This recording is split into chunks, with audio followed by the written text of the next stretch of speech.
As we get ready to wrap up, I mean, we've talked about it throughout everything that obviously process is key.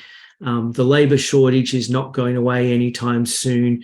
We need to utilize technology to help with the labor shortage, but also to make sure that the staff that we do have can be as high touch as possible. Is there anything else you want to add in that area? Well, again, going back to this whole idea of high touch, and really the hoteliers, they came to a hotel to be guest facing. They didn't come to be screen facing. So the one thing that I would add with automation, the one other term, if there is another term to add here, is one we use called zombie platforms. So as we add on more and more systems and more platforms that we're asking our teams to use, it becomes too much information. That we have a paradox of choice of brands. We have a paradox of choice for what you can do in wellness.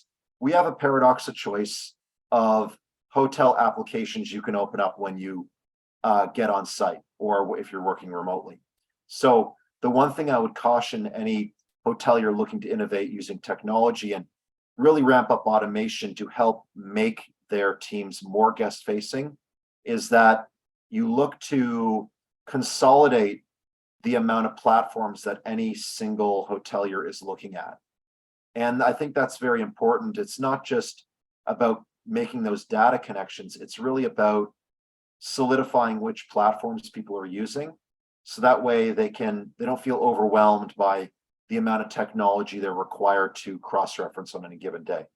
Yeah, that makes sense. I've heard hoteliers talking recently, particularly obviously, as you said, with the labor shortage and turnover of staff, you need to make sure that the onboarding process is actually as simple as possible. You know, like the hoteliers of the future, they're Gen Z. They don't like looking at DOS-based systems. They like good user interfaces, good UI.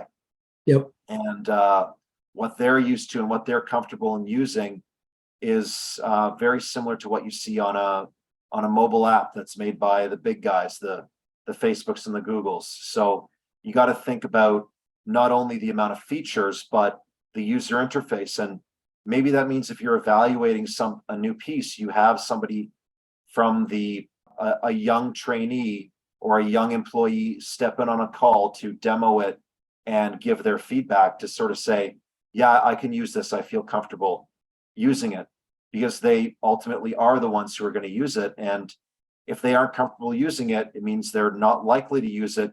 And congratulations, you just made another zombie platform. Yep. That's a great point. Some of the best solutions I've seen it's no accident that they look like Facebook. Because it just means that the learning, there is no learning. Literally, your staff member can pick it up and say, this is like Facebook for hotels. Yeah, that's a great thing for anyone to say. It means that they know how to use it or know how to find what they need to find.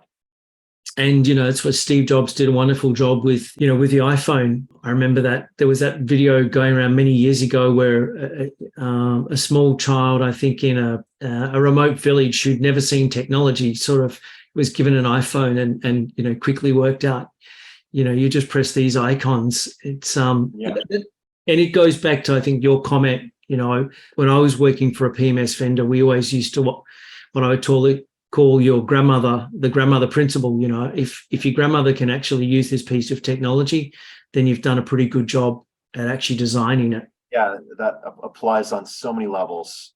Just have to be conscious of the end user in any which way, whether it's a guest accessing an NFT platform, somebody trying to use your metaverse built hotel, or a young hire at a hotel trying to access the PMS or whichever service platform you're using.